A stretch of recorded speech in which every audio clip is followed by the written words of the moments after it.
यादव जी के पास भी कार्ड गया था। अखिलेश यादव जी ने स्पष्ट कहा कि हम दुश्मनों के घर नहीं जाते। पूर्वांचल की सीटें अगर जीतनी है तो ओम प्रकाश राजभर जी को साथ देना। गरीब कोई होता है, कोई गरीब व्यक्ति होता है तो उसको उसी ने गिरफ्तार करके एक्स्ट्रा मुकदमे लिख करके उसको जेल में ठोक दिया।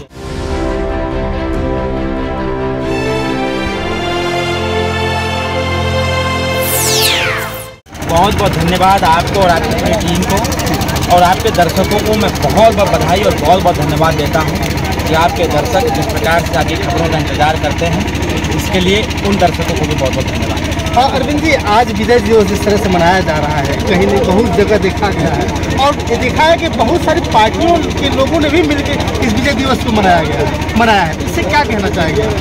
देखिए, शुरुआत सुहेलदेव भारतीय समाज पार्टी ने किया और शुरुआत के बाद उत्तर प्रदेश की उन राजनीतिक पार्टियां जो लंबे अरसे तक सरकार में रहीं, 4 बार सरकार में लोग रहे, लेकिन सरकार में रहने के बावजूद इस देश में जिसने इस देश की रक्षा सुरक्षा किया, जिसने इस देश की संस्कृति सभ्यता को बचाने का प्रयास किया, जिसने इस देश की सीमाओं की रक्षा किया, ऐसे राजा गुमनाम हो चुके हैं। और जो सरकार में बैठे हुए लोग थे ऐसे राजा को याद भी नहीं कर रहे थे। लेकिन मैं धन्यवाद देता हूं माननीय ओम प्रकाश राजभर जी को कि उन्होंने विवश कर दिया उन तमाम राजनीतिक पार्टियों को कि एक ऐसा राजा जिन्होंने देश की रक्षा किया, ऐसे राजा का इतिहास उजागर होना चाहिए और ऐसे राजा की पूजा भी होनी चाहिए और ऐसे राजा को बारंबार याद करते रहना चाहिए।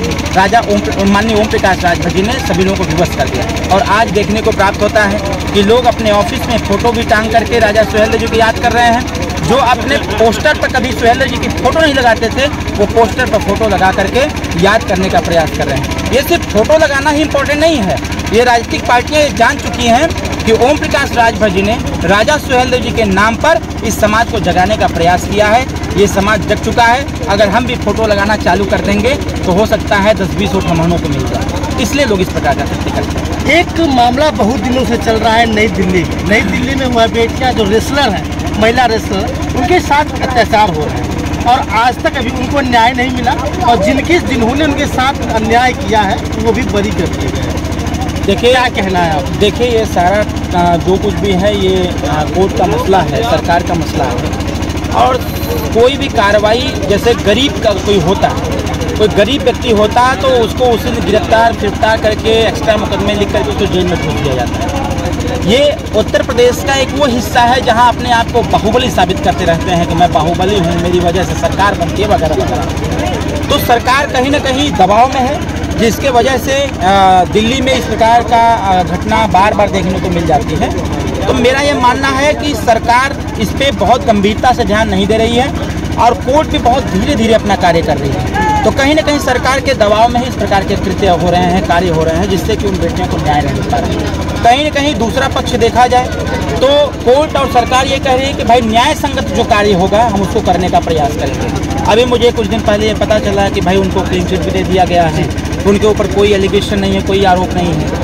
जबकि उसी समय मुझे ये भी पता चला कि खुद उनकी बीवी ने, उनकी पत्नी ने आरोप लगाया है कि हाँ मेरे हस्बैंड इस प्रकार के कृत्य कर सकते हैं, मुझे पूरा विश्वास है। अब ये तो पूरा जलेबी बनाया जा रहा है और ये जलेबी बनाते बनाते आने वाले 2024 का चुनाव लड़ेंगे, फिर मामला खत्म हो जाएगा। सर, पिछली बार आप लोगों ने चुनाव लड़ा था लोकसभा का बीजेपी के साथ मिलकर के, विधानसभा लड़ा था सपा के साथ मिलकर। इस बार चर्चा आ रहा है चारों के साथ मिलकर लड़ेगी, तो इससे क्या स्पष्ट लग रहा है कि फिर बीजेपी के साथ जिस तरह से पहले बयानबाजी चल रही थी फिर क्या हुआ? देखिए, जो आप कह रहे हैं जस्ट इससे अपोजिट मामला है। माननीय ओम प्रकाश राजभर की मेहनत की देन है कि एक ताकत बन करके उभर रही है। जो वोट प्रतिशत सपा बसपा भाजपा कांग्रेस को जाते थे वो वोट हमने इकट्ठा करके अपनी पार्टी के बैनर पर ला दिया है। तो कहीं ना कहीं एक बड़ा वोट है और बड़े वोट के साथ साथ एक माहौल क्रिएट करने वाले भी ये सब वोट मतदाता है। माननीय ओम प्रकाश राजभर की विचारधारा से वो तमाम वंचित वर्ग के लोग प्रभावित हैं जो सुहेलदेव भारतीय समाज पार्टी का समर्थन और सपोर्ट करते हैं। तो मैं परेशान नहीं हूँ गठबंधन के लिए, परेशान वो राजनीतिक पार्टियां हैं जिन पार्टियों ने हमारे वोट का स्वाद चखा। भारतीय जनता पार्टी ने 2017 के चुनाव में हमारे साथ मिलकर के लड़ी, 325 सीट पाए और जब 2022 में वही भारतीय जनता पार्टी हमसे हट करके चुनाव लड़ी तो कितना 234 या 200 कितने सीट पर आकर के खड़ी हो गई। समाजवादी पार्टी जब हमारे साथ नहीं थी तो 45 सीट पर थी, जब मेरे साथ खड़ी हो गई तो 125 सीट पर आ गई। तो कहीं ना कहीं ये तमाम राजनीतिक पार्टियां जानती हैं कि पूर्वांचल में अगर रहना है, पूर्वांचल की सीटें अगर जीतनी है तो ओम प्रकाश राजभर जी को साथ लेना पड़ेगा। खबरें अपोजिट चल रही हैं, लोग परेशान हैं ओम प्रकाश राजभर से गठबंधन के लिए, और हमारे प्रदेश की मीडिया चला रही है कि राजभर जी परेशान है गठबंधन के लिए, जबकि जस्ट अपोजिट मसला है। सुहेल देव भारतीय समाज पार्टी का फोकस गठबंधन पर नहीं है। सुहेल देव भारतीय समाज पार्टी का फोकस उन गठबंधन पर है जो गठबंधन करके उत्तर प्रदेश में सरकार बनती है, उनको विश्वास दिलाया जाता है कि हम आपके हिस्सेदारी देने का कार्य करेंगे, आपको भागीदारी देने का कार्य करेंगे, लेकिन सरकार बनने के बाद ऐसे लोगों को 5 किलो राशन पर छोड़ दिया जाता है। हम उनकी बात करते हैं, हम उनसे गठबंधन की बात करते हैं, हमारा मूवमेंट उनके बीच में चलता है, हम उनसे बात करते हैं। जब उनके बीच में जाते हैं तो उनसे कहते हैं कि वो सरकारें जो आपके साथ छल करने का कार्य किया है, जिन लोगों ने उत्तर प्रदेश या देश की सदन में जिन लोगों को आपने भेजा, उन्होंने आपके पक्ष की बात नहीं रखी, आपकी भागीदारी की बात नहीं रखी, ऐसे लोगों की बात हम करने का कार्य करते हैं। इसलिए जनता हमारे साथ आने के लिए आतुर है, और जब जनता आतुर हो रही है तो जब लोगों की शक्तियाँ घट रही हैं तो वो सपा, बसपा, भाजपा, कांग्रेस जिनकी शक्तियाँ छिन्न भिन्न हो रही हैं, घट रही हैं, वो अपनी शक्ति को बचाने के लिए और अपनी शक्ति को बढ़ाने के लिए सुहेल देव भारतीय समाज पार्टी से मदद मांग रहे हैं। उसी को लोग गठबंधन का नाम ले रहे हैं। अभी बनारस में आशीर्वाद समारोह रखा गया था, जो आपके शादी, आपके छोटे भाई की शादी समारोह के लिए, और जिसमें आपके जो राष्ट्रीय अध्यक्ष महोदय ने बहुत सारे लोगों को न्योता भेजा था, जिसमें अधिक से अधिक बीजेपी के लोग सम्मिलित होने के लिए आए थे। इससे क्या स्पष्ट होता है कि बीजेपी के साथ आप लोग फिक्स रूप में जा रहे हैं या वे लोग आपके साथ आ रहे हैं? मेरे भाई के उस रिसेप्शन में, बहुभोज वाले कार्यक्रम में बहुत सारे ऐसे लोग आए थे जिनको निमंत्रण पत्र गया ही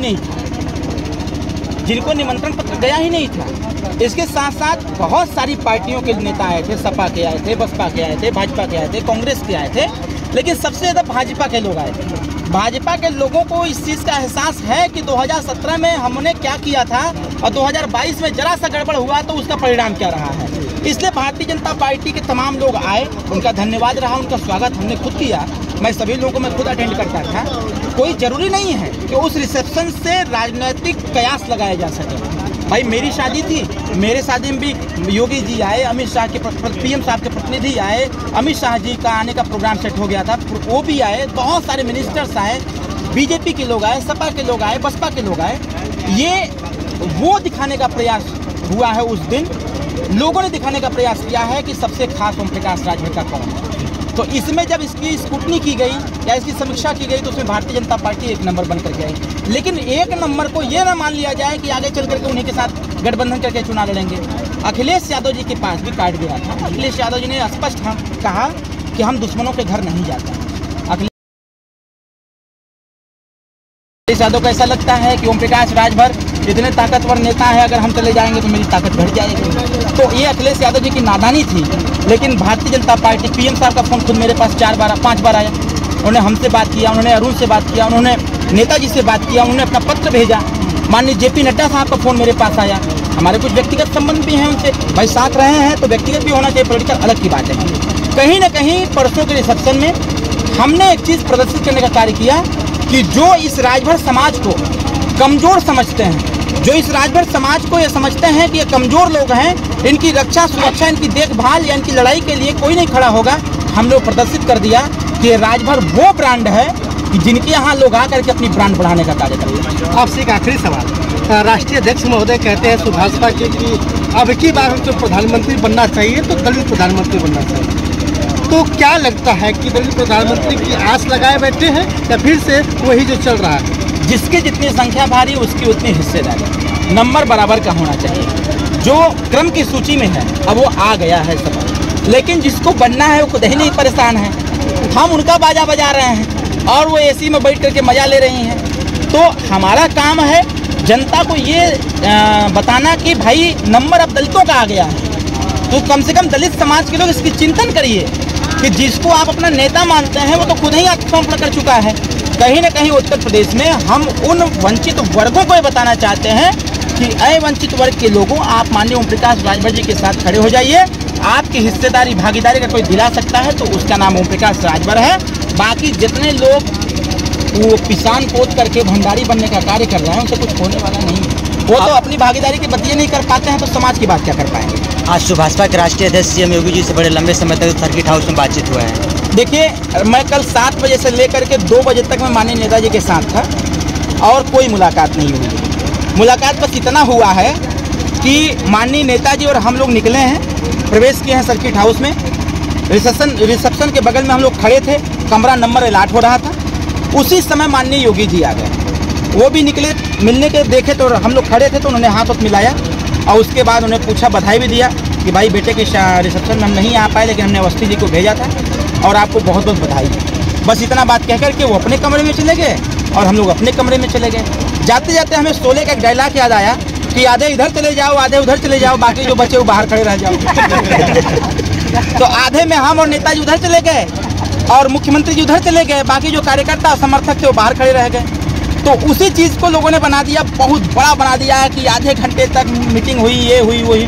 अरे भाई, हम मीटिंग करेंगे तो देश को बता के मीटिंग करेंगे, क्योंकि हमें सिर्फ मंत्री थोड़ी बनना है, हमको तो उन तमाम वंचित वर्गों की हिस्सेदारी की बात करनी है। हमें राजभर समाज को अनुसूचित जनजाति में शामिल करने की बात करनी है, हमें सामाजिक न्याय समिति की बात करनी है, हमें ब्लॉक स्तर पर लघु कुटीर उद्योग को स्थापित करके बेरोजगार नौजवानों को रोजगार देने की बात करनी है, हमें उन बच्चों को और बच्चियों को निःशुल्क शिक्षा देने की बात करनी है, हमें उन बच्चों को नौकरी देने की बात करनी है जिन लोगों ने 2 करोड़ नौकरी देने की बात कही थी, हमें उन लोगों की